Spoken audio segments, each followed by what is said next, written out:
Hi, everybody. Welcome back to the Adventure Paradox podcast.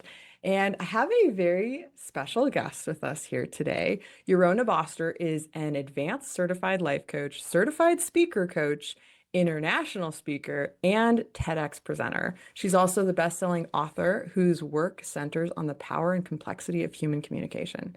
She has over 18 years of expertise in psychology, early childhood development, and coaching, and she brings depth and authenticity to every conversation. Yarona is the co-host of the Evolution of Parenting podcast, guiding listeners through the full spectrum of parenting challenges with insight and compassion. She's co-authored two international bestsellers and helps leaders and speakers worldwide craft emotionally resonant messaging. Her acclaimed TEDx talk, How Loss Shapes Who We Are and How We Live, highlights her personal journey, including profound loss and being the daughter of a Holocaust survivor.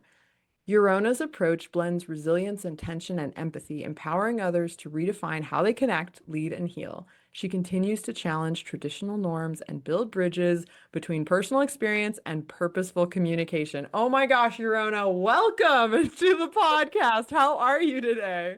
Thank you. I am doing gloriously today. Today is a good day to be alive. Every day is a good day to be alive. And I have to always say that to myself because I think it's a really important reminder, especially in a day and age where it's really easy to get swamped by all the pain and struggles and Mm. difficulties.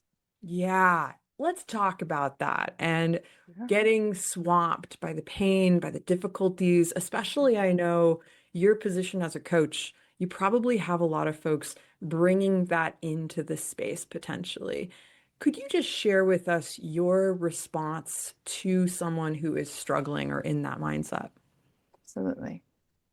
It's very easy to get overwhelmed.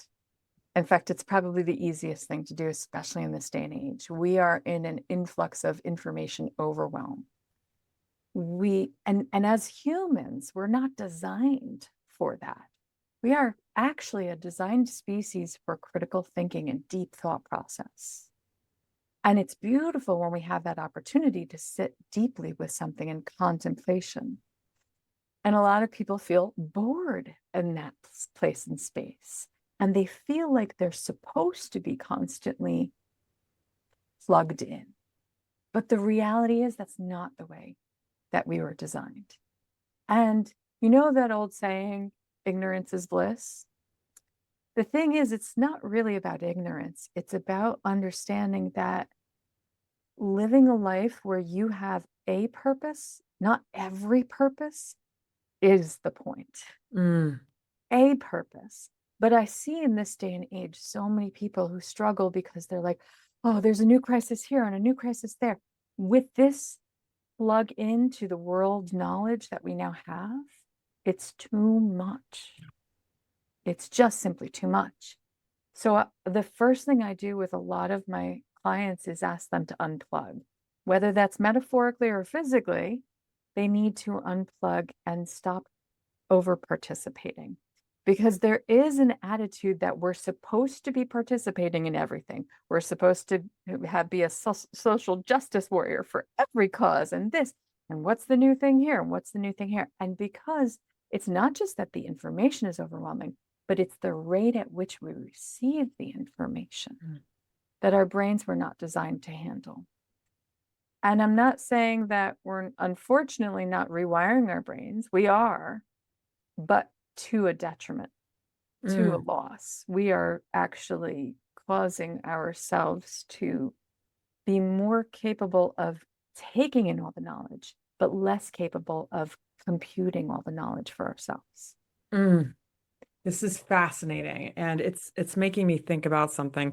As you know, I'm in the process of my own TEDx journey. So I'm reading this really interesting book that's talking about horse brains and human brains. Mm-hmm.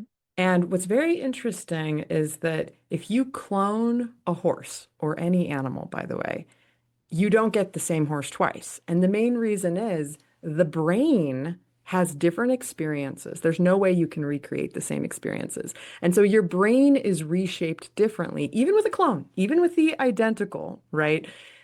It's fascinating. I mean, that's a whole other side tangent on cloning. But this conversation about how our brains are shaped based on our experience, based on our exposure to technology, and then this new movement of maybe having more parameters around that, right? Like more scaffolding. Okay, the phone goes off at 7, How do you support people? Do you have like some basic hacks in unplugging in order to help them get to that purpose, living on purpose? So the first thing to know, and because I also work in the field of early childhood and actually just in the evolutionary process of human development over the course of a person's lifetime now, at this point, somebody called me a lifetime developmental specialist because the truth is we're always developing, we're always evolving, we're always changing. So something that's really important to take note of is that when you first unplug, when you first actually start to set those parameters, which are really important, you need to realize that you're going to feel very uncomfortable. You're Mm, going to feel that loss because what you've been doing in the stimulus part of our brain, what you've actually been doing is hitting the dopamine and the all the receptors that really act like drugs and alcohol. And having that loss, even if you're not technically addicted, there is a psychology to addiction. Sometimes there's not a physical part of it, but there's a psychological part of it. And we need to understand that in that loss, in that deficit, you're going to feel exhausted. You're going to feel uncomfortable. You may even be struggling through some depression, anxiety, a feeling of like a sense of, oh my God, something's missing. It's mm, going to be uncomfortable. So having that awareness that the first time that you start to unplug and give parameters, it's going to be uncomfortable.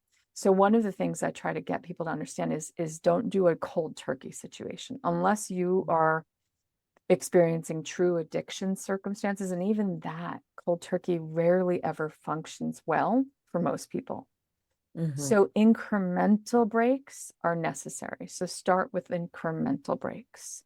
Start with giving yourself some other focus too.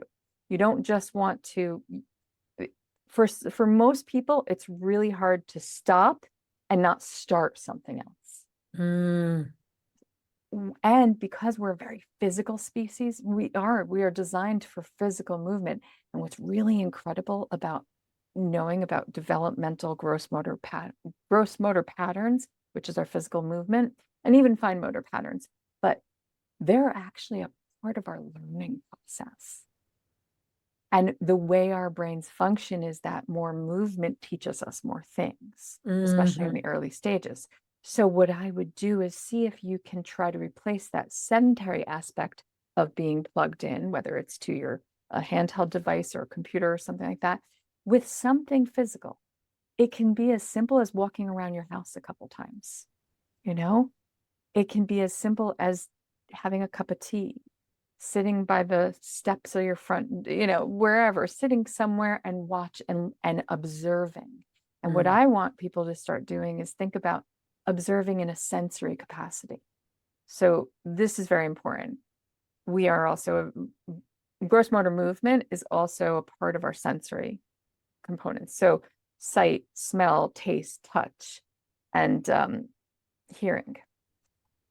What's a really good physical change is to start to tap into those things. So mm, even if you're just sitting there drinking a cup of coffee or a cup of tea, start to observe what's around you. What is in your sight line? What are you hearing? What are you smelling? What are you tasting? And what are you feeling?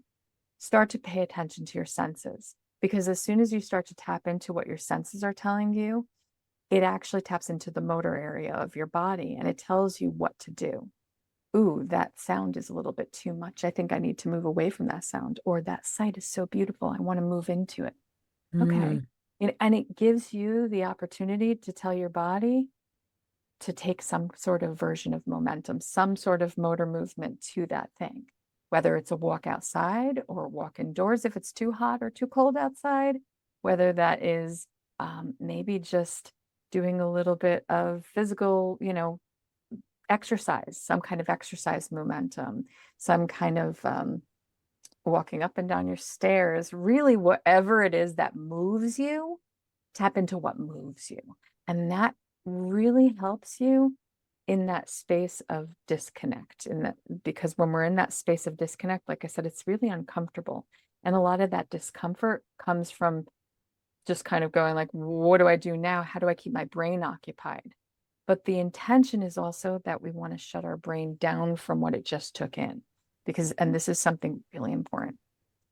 When you disconnect from the stimulus of digital time, it doesn't automatically reset.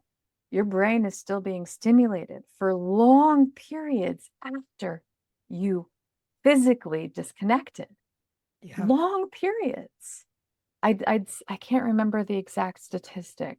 I have to look that up. But I do remember it's kind of like for every 20 minutes, there's a time period. It's like for every hour that you're on digital, then you have to disconnect for like 20 minutes or something like that. It's like it's a before the stimulus actually starts to dissipate. Wow. Yeah. Um, okay. I can hear the question from our listeners coming through, Okay. which is, yes, and how do I apply this to parenting my children? And I know you work as a parenting coach too, because this is like thinking about the lifetime spectrum. And there are studies now connecting Alzheimer's to screen time and all of these different things. So I would love for you to speak to the parents who are in the trenches raising this next generation of, shall we call them screeners? Like, what do we do? Yeah. This is so different. And yet I feel like a bit of what you're saying is the things that were good for our grandparents 100 years ago are still the things that are good for our children today. Get them outside, go pick some apples, walk the dog, right? Like clean Right. your room. Right. To a certain degree, I would say, right? Because we were very emotionally repressed to a degree. Well, now all the emotions are sort of getting splattered out there, which on the one hand is really good because we're starting to actually be more vulnerable and open to to sharing our internal worlds. On the other hand, yes, the physical side of what our grandparents used to do and our great grandparents used to do is the thing that benefited us and actually brought our civilization to where it is today. So when it comes to parenting, and again, I go back to the whole cold turkey methodology is probably the worst thing you can do. Hmm. And parents need to know when you're disconnecting your child and disconnecting yourself, again, everybody's going to be uncomfortable. Everybody, and your child may flip out because in a lot of ways, you're actually taking the drug away from an addict. Yeah. Literally, I've actually said to parents before, look, if your plan is not to open your liquor cabinet and let your 5-year-old go crazy in there, then please stop handing them a device and letting them have just free reign with it because you're hitting the same receptors in the brain. And unless your plan is to drug your child, my hope is that you want your child to be an active part of their world and their environment. Hmm. Hmm. So for parents, I want them to know the importance of being realistic. Let's not go crazy. Let's not try to change massive things all at the same time. Let's start small. If your previous way of doing things was everybody comes home from work and school and we watch TV or play video games, or everybody's on their own devices until we eat dinner and everybody's on their own devices until we do a little homework, and then everybody's on their own devices until they go to bed. How about just take the devices away at dinner time? Just start with that. Hmm. Okay. And then you can do little time frames, right? Okay, everybody comes home from school and work, and yes, we need to de-stress, right? We need to have some downtime to ourselves. What does that downtime to yourself look like? For some people, it may look like taking a walk around the neighborhood, around the block. For other people, it may be that they all do need a little bit of time on their devices, maybe half an hour, maybe an hour, but then stop and give Hmm. yourself a half an hour break with everybody. Okay, everybody want to come into the kitchen and help cooking. Okay, who wants to take the dog for a walk? Okay, how about you guys go outside and play for a while? And Hmm. here's the thing I know a lot of parents will say about this. Yeah, but we're not allowed to send our kids outside and play because these days people are getting arrested when they send their kids outside outdoors to play. Yes, and let me tell you, my people like myself and others are trying to change that. We are trying to help our country and the world understand that we have to be a little bit less fearful of what will happen when our kids go outside. We really do. We cannot parent through fear. And I have a whole thing on that. But before I say that, I want to go back to the whole digital detoxing, digital disconnection. So do it in snippets, in increments, for 2 weeks, try everybody watches TV for an hour and then we all get off of it for an hour. We all Mm, get off of our devices for an hour. Just do anything and anything possible. Get board games, play board games with each other. Just start doing anything, anything, really. You know what we have in my kitchen? On my kitchen table, we have butcher paper and it is literally on our kitchen table taped down and we always put new on it, and my husband and my son will sit there and just start coloring and do stuff while I'm cooking, and sometimes they'll join me in the cooking and then I'll join them in the coloring. We'll just literally be drawing and coloring on the paper. Sometimes we'll play hangman or tic-tac-toe or whatever, some silly drawing game. Sometimes we'll break out the board games and we'll just start playing different card games or you know uh would you rather, question mm, games. There are so many awesome games out there, board games. And I want parents to understand that there is a distinction between playing a board game or a card game together with somebody versus playing a video game. And the mm. difference is the stimulus and the Yep. sensory input that you're getting. Yep. When you're playing a board game together, the sensory input is from the people around you. When you're Mhm. playing a video game, the sensory input is from that game. And it's not actually the same kind of socialization as it is when you're playing a board game or a card game or something like that. Sure. There's a social intelligence difference in those two things. I'm not saying that you can't get some measure of social intelligence from playing a cooperative game together, video game, but it is a very different stimulus and sensory input. Oh, I mean, you're preaching to the choir here, Yarona. So, but what a breath of fresh air. And I love that idea of the paper on the butcher block and just like open up your creativity and the different studies they've done connecting our hands to our brains when we're actually physically writing. And the generation of writers who wrote by hand, I mean, all these classics, all these greats versus the amount of output we have now from this incredible, and it's a paradox, like this incredible way we can connect. I don't even know where in the world you are. You're here on my Zoom screen, though, like we're having a conversation. You know what I mean? And it's like, it's amazing. And we can connect at this deep level. And yet the other side of it is we are actually still just connecting through a screen. Like our brains, as we're sitting here in this Zoom call, are firing and activating and the nervous system response, and hence the call back to five senses meditation and somatic work. And like as you were talking about that a little earlier, I was thinking about Peter Levine's work. I'm not sure if you're familiar with Waking the Mhm. Tiger, but how after almost getting killed by the lion, the deer will shake, like full body response, and that we are forgetting to figure out. And so I love the physical. How do we work through? And my big thing is, we'll do this work here and then going out to the barn and we're going to barrel club and like I'm deep in it with the horses and that phone is away and present with children. And I feel like a space a lot of us are getting hung up in, and I was thinking as you were talking about this, is discomfort or being uncomfortable. And I Mhm. know that your TEDx talk touches on grief and touches on loss. And as you were talking about that, I was thinking about like the five stages of grief.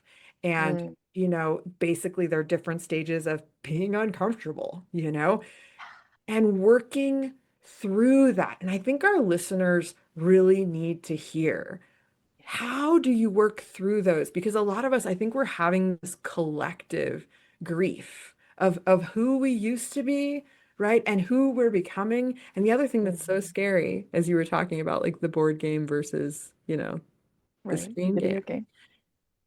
I feel like our whole society is being gamed because there are all these ads coming through. And so I'm watching with my kids where I'm like, whoa, wait a second. Like, I just gave you my phone for a minute to watch a video, but now you're like asking me for all this weird stuff that prior we didn't even know existed. And what else if you remember the old videos of like Coca-Cola doing like a flash, Right, and that's now illegal, right? But like all right, these, it's happening so fast. We don't even have laws for protection, right? right, So right. instead of coming from a place of fear, just the place of reality, which is that we are creatures who go through anger, loss, all these things. And how would you speak to those, especially grief? It's so funny that you said that because I don't actually believe there are stages of grief. Mm, Not in the way that there's a start and an end to it. It doesn't function that way. But I'll go there in a second because first I do want to say that it is it has become clear and apparent that we, the end users, are actually the product. mm, mm. And I want parents to understand that their children are being used as the product. Do you want your child to be a product? Because that's actually what's happening. That's what's being sold.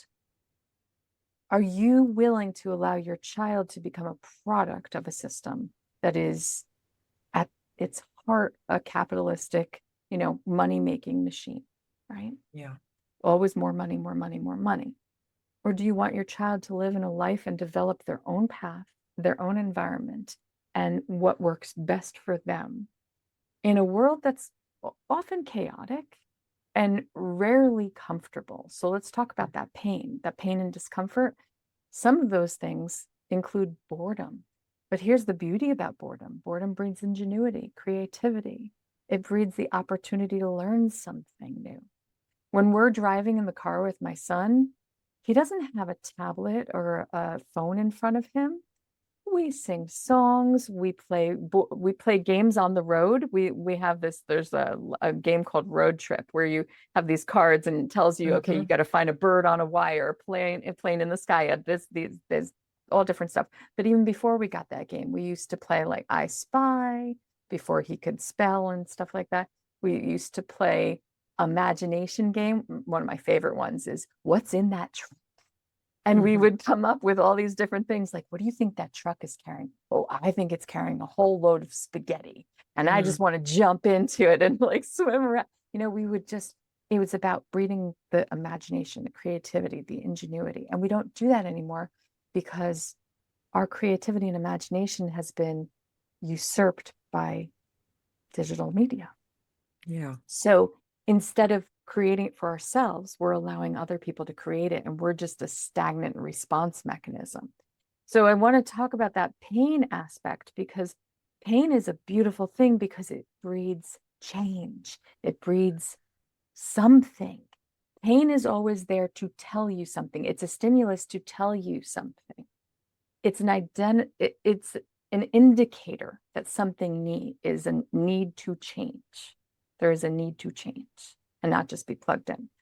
But when we lose something, we are in grief.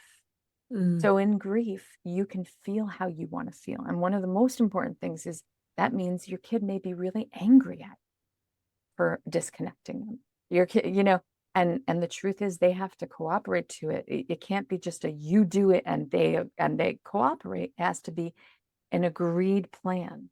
Everybody, we're all going to do this together. And you talk about your discomfort. Oh man, I'm going to put my phone away and I'm a little nervous because I'm not going to be able to check my emails from work. And what if somebody important calls? I'm a little worried about it. And you talk about how you're going to feel when you're disconnected so that they can share how they're going to feel when they're disconnected.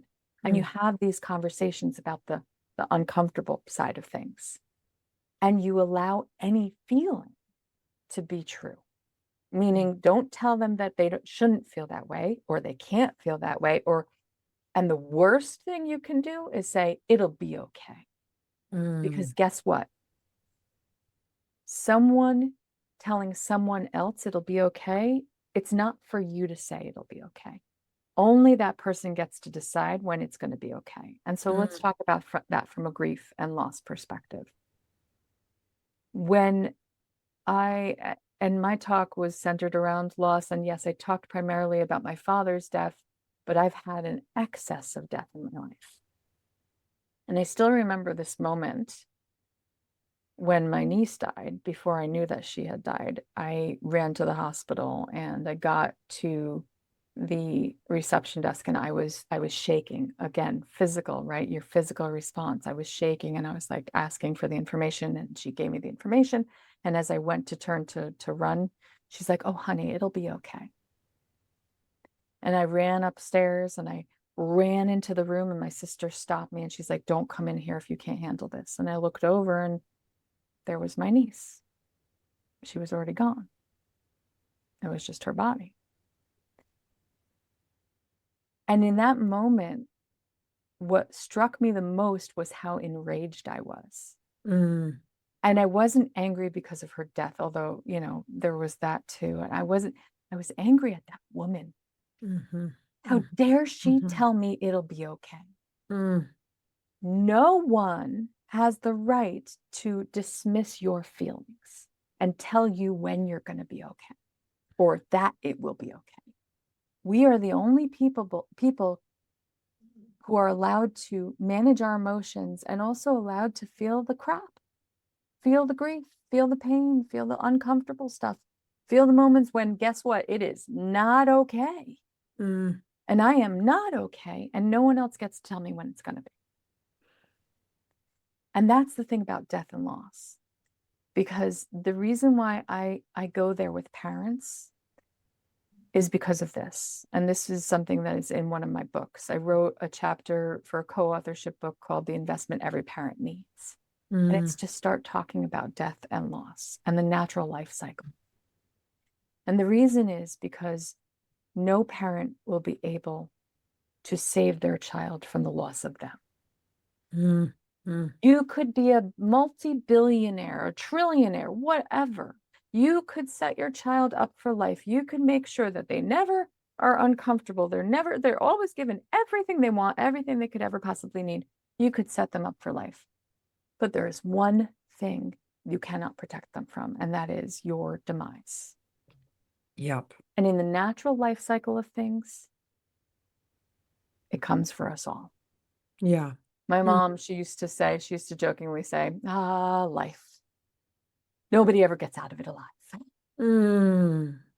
Wow. Gosh. And from your intro, I know your mom was a Holocaust survivor too. So, My father was a Holocaust survivor. My mom was not a Holocaust survivor, but okay. she was from Poland, or her parents were. But Mm, my my mom, we laughed a lot during her death, during her dying mm. experience. We had a lot. And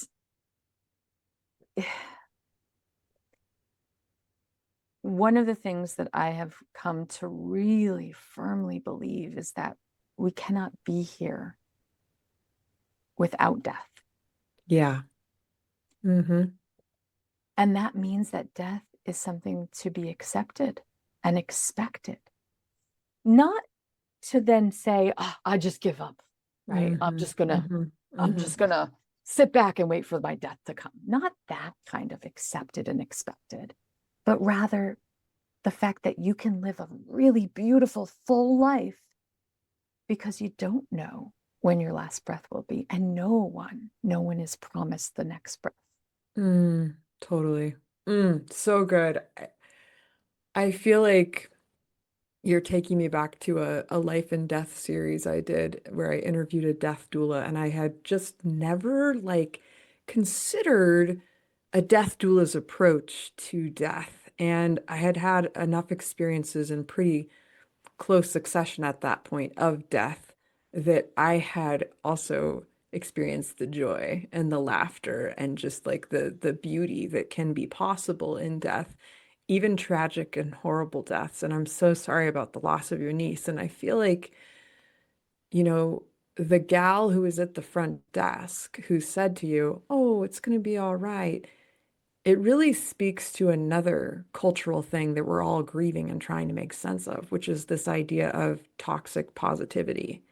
And Mm-hmm. like that, oh yeah, it'll be okay. Everything's gonna work. All things happen for a reason, like all this. And it's like in our brains, there's a pushback to that, right? And I'd love, from your perspective of psychology and lifetime work, like what's that? pushback about that we're like that pushes a button? Yeah. Okay. So here's the thing too. And I want to say that she could have just added one word and it would have changed the entire thing. She could have just said, I hope it'll be okay. Mm, yeah. That's it. All she needed to say was, I hope it'll be okay. Yeah. Because that acknowledges that we don't always get okay. That sometimes it just sucks and it sucks, period. And sometimes it's just painful and it's painful, period.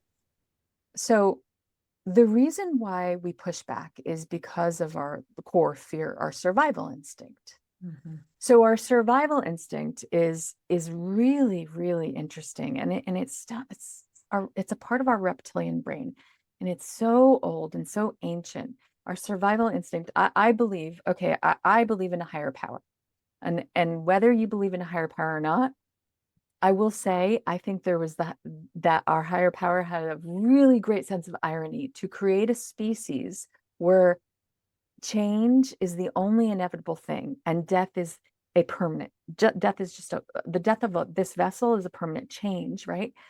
But even death, and then to our survival instinct is so strong to create a species that fears change above all else when change is the only thing inevitable. I think that's really ironic. I just do. But that's just it. It's because it's kind of that yin yang situation. It's that you can't have this without having this, the Mm, oppositional side to it. And our mm, survival instinct that is threatened, right? Because our desire is to survive at all costs. Really, that's such a core reptilian brain component to us. That's why we have progeny. That's why we procreate, right? To survive, to leave a legacy, to have something to be remembered by, you know, to not feel like we don't matter in this world, because those people who really feel like their existence doesn't matter, those are the people who usually take their lives. mm. Because at the core of it, when we honor the value of being, it simply means that we exist, therefore we matter. But when we don't believe our existence matters, our survival matters, that changes things, right? So because of our survival mechanism, to go back to that, to answer that question, our survival instinct says, I have to survive this thing. And when somebody says it'll be okay, they're not answering that for you, they're answering that for themselves.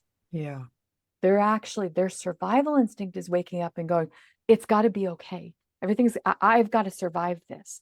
It even is the reason why we do things like rubbernecking. When people watch an accident and they observe Mhm. it, back of their brain is going, okay, that didn't happen to me. I'm still here.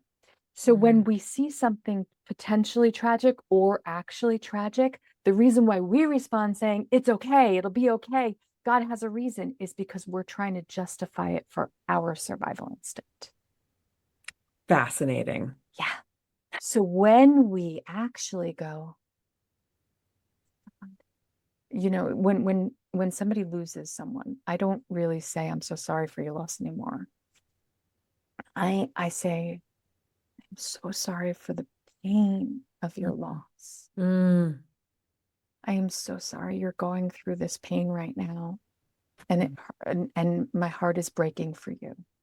And Yeah. I don't say hopes and prayers. I say, I hope that the memories of your loved one, the good memories, the crazy memories, the all the memories will keep you in comfort as you go through this pain, as you suffer with this. Because the thing about grief doesn't leave us. And this is something really hard for people to accept. Once you experience death and loss, it never goes away. But here's the thing, it takes up a space in you and your life starts to grow around your grief. As your time carries on and your life keeps growing and moving forward and moving into these, and you have another day and brushing your teeth, and you have another day and a cute comment from your child, and another day where you do go food shopping. Your life is growing and Mhm. continuing and Mhm. moving, and your grief that remains with you In my estimation, I believe grief is like a rubber band. So when grief first happens, when you're first struck, it's this tight, restrictive band around you, and you can barely breathe through it. Mm. And each breath is a struggle. Each moment is pained by that constriction around you. But over time, the elasticity starts to loosen. As your life keeps going, the elasticity loosens more and loosens more. And then every once in a while, something happens. And that grief rubber band just snaps right back into place. And you're like, Mm. holy cow. I remember after my father died, it was a few months after, and I was going through my voicemails. I was just sitting in the kitchen going through my voicemails, going like, oh my gosh, I should probably clear out some of these, right? And suddenly a voicemail came on from my father. And I just froze. I just froze right there. And I went, and I just tears, and I gasped with pain. And then I ran and into the bedroom, and my husband was like, "Whoa, what's wrong? What happened? What happened?" He thought something horrible had just happened, and I was hysterical. And these days, I still have that voicemail, and I listen to it. And some days it makes me laugh, and other days it makes me cry. Yeah. And that's okay, because here's the thing about pain that most people don't realize. When you lean into the pain, you can break through it with it instead of trying to avoid it. When you're in emotional pain, most people try to avoid it. So they Mm. back away. They're like, no, no, no, I don't want to think about that person that I lost. Nope, nope, nope, nope. I'm going to distract myself over here. Nope, no, no, no, I'm not going to think about that painful moment. No, I'm not going to think about it. No. But the problem is that the more you avoid it, the bigger it grows. The bigger it grows, Yeah. and it becomes the elephant in the room, and you carry it with you everywhere. When you lean into that pain and you let that pain constrict around you, and you let that pain be a part of that moment, you will find yourself able to breathe through it. And one Mm. thing I will say, though, is that it is hard to do it alone. Mm. We are a communal species. The most important thing you can do is when you're experiencing the deepest parts of those pains, those moments where you're going to collapse with it, you need support through that. When Yeah. my mother died, I was holding it together pretty well through her eulogy and everything, but then we went to the burial site. We went to the graveyard, and we were and in Judaism, in the Jewish custom, we lower the casket into the ground, and we even put dirt on the casket. When they started lowering her casket, I lost it. I lost it. I Mm. absolutely just fell Mm. apart. And thank God my husband was there, my friends were there, like my sisters, everybody was there, and they like kind of converged. So when you're experiencing those pain moments, know that you are not a burden to somebody else. You are giving them an opportunity to show up and to be needed. Mm. And there is nothing quite like the human existence and the need to be needed and to be Mm. valued and seen by others. So don't say, I don't want to, I'm going through this thing, but I don't want to call my friends. I don't want to call I don't want to talk to my partner. I don't want to talk to anybody about it because I don't want to burden them with it. People need to be needed. The best thing you could do is ask somebody, hey, can you support me through this? Because they're going to go, if they love you, and hopefully they do, if they care about you, and this is when you know you're true friends, they'll be like, absolutely. Yeah, absolutely. I'm coming. I'm coming over. And they need that just as much as you do. Totally. Oh, so good, Yorona. Like, mic drop after mic drop. My heart just like right there with you going through. And I knew when you were like, I'm listening to the voice messages, I was like, she has a message from her lost loved one because I had identical experience. And the same thing, just like, and obviously we're both podcasters, so we're very auditory, right? Like very sensitive to that sense of hearing our lost loved one's voice so alive in a recording, right? So alive. And it's so paradoxical because they're not here, but like even in our dreams, I can hear their voice, like, and I think, oh, we could continue talking all I day and all know. night about this. I know. And it needs to be heard and it needs to be spoken that we need each other, especially if you're going through a really dark, dark space. Like, remember, it's a gift for the person on the other side to receive your call or see you grieving and just losing it so that they can connect with that because maybe they're so blocked, not being able to express, and their expression is just to touch on someone who is, right? And that's perfect. And I want to say this one final thing, because to take it back to parenting, this happens with our kids all the time. They're Mm, experiencing a pain. They're experiencing some kind of something. And when we minimize it and say, "Oh, you're fine. It's okay." What we're saying is your pain, your experience of this is not valid. hmm hmm And so their emotions need to be experienced. This is so important. If your kid is, my son was so upset about something the other day, and I can't remember what it was exactly, but I just remember him being so upset.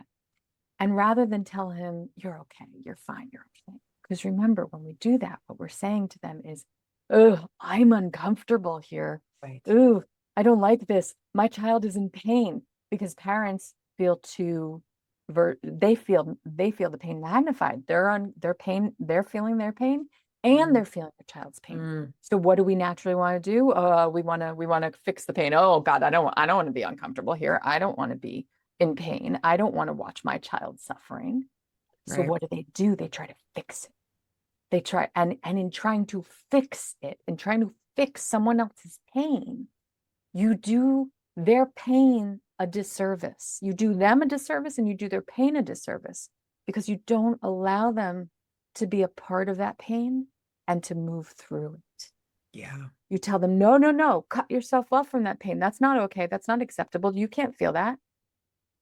I can't be uncomfortable here. You're uncomfortable. I'm uncomfortable. Oh my God, now we're both, oh, this is terrible." Right. So Right. the best thing you can do is breathe through it with them Yeah. and say, "God, I see you, honey. I see how much that hurts you. Mm-hmm. Man, that hurts." And I got to tell you, I'm hurting too. I'm hurting for Mm, you. I'm hurting with you. mm. Man, this really sucks. And don't try to fix it. Just Yeah. be a part of it. Just be. I think we have such a, good feelings, bad feelings, right? Like that's back to that toxic positivity thing, Oh right? God, Like, there's no anyway, such thing. There's no such thing. no There's such thing. no such thing.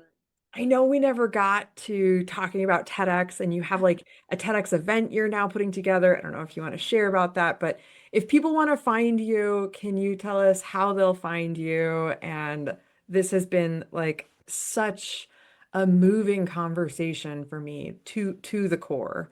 And I know our listeners are going to want to find you. So please tell us what you've got going on and like what's really lighting you up and where can they find you right now? Easiest way to find me is to go to yaronaboster.com.